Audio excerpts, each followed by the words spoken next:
You are very welcome to this Blitz. And our first question is from Norman. I have to apologize straight away. There's an ocean of questions that I've promised to answer in quote unquote the next Q&A. And it's not going to be now, it's going to be next time, because I keep this brief so that I can get on with something I want to share on the main channel with you earliest and hopefully on Monday. But if I can't, for health reasons, Tuesday. Hello Norman. Your question is, and I'm wishing your wife health as this time. Question, would it be morally reprehensible to send a predator drone to kill Putin if such a fantasy could be turned into a practical political possibility? Morally reprehensible? No. Unless it's morally reprehensible in the following sense, that it would be counterproductive for, let's say, a US president to be involved in a project like that, and because it's counterproductive, it could be morally reprehensible in that way.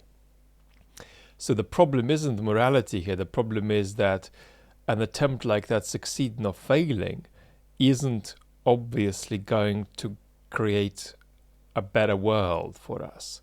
So personally, I'd strongly recommend against that, because even an assassination of Putin that was so transparently domestically caused, for instance, would be very, very dangerous for the world because of the extraordinary brew of toxicity and fascization that would follow from that in Russia.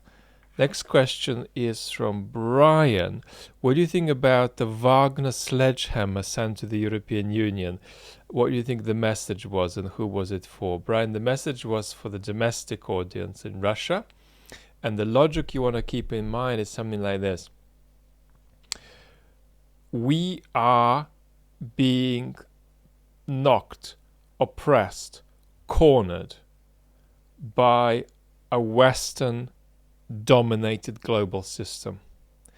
Any way we can stick spikes in its wheels, even if it's just farcical and surreal and comically dark, we'll do that, and we'll celebrate it when we do it. So it's that kind of underdog having a limitless right to snap back psychology. And the primary aim here is the domestic audience. C.B. Johnson says, does Navalny have charisma? There's such a thing as moral charisma.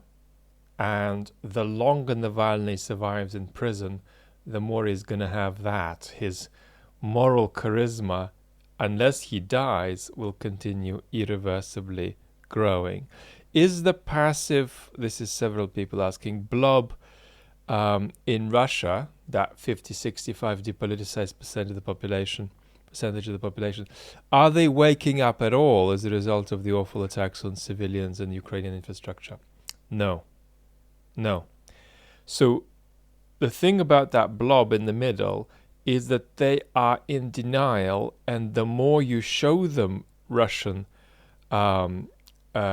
atrocities and criminality and terrorism in Ukraine, the more they're going to avert their gaze, because recognizing that means recognizing that their entire arrangement with politics has ended in catastrophe. And they're going to be able to see that in the future, but they can't see that yet. The only thing that's going to wake these people up is if the government fascizes and tries to involve them in politics in a way they don't like, or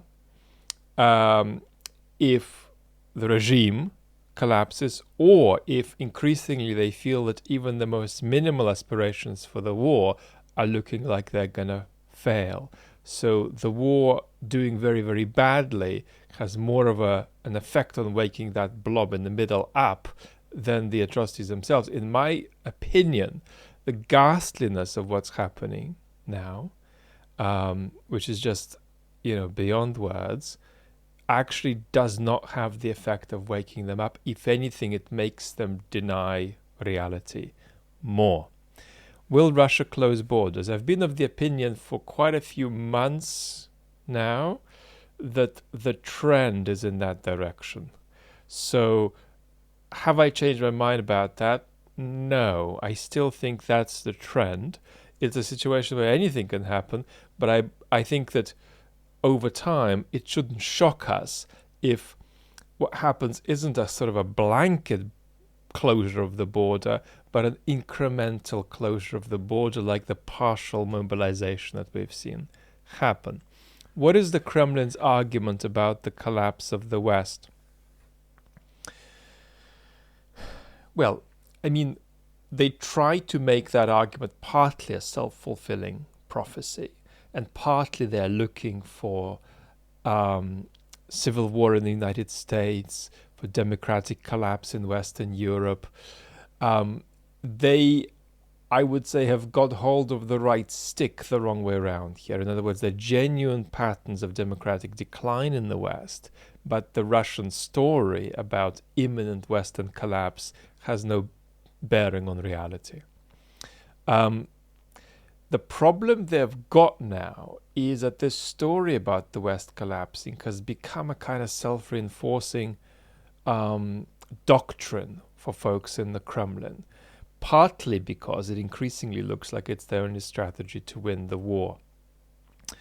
And that actually makes them worse than before, and they were bad before, at reading exactly what the dynamics in the West are, exactly how bad things are, exactly what are the patterns of dissolution of trust, for example, in major Western societies. So this matter of this gamble becoming a kind of foreign policy doctrine, basically, of a certain, if you like, quasi-metaphysical kind, that's blinded the Russians even more. Lots of love, and talk hopefully next time on the main channel soon. Bye bye.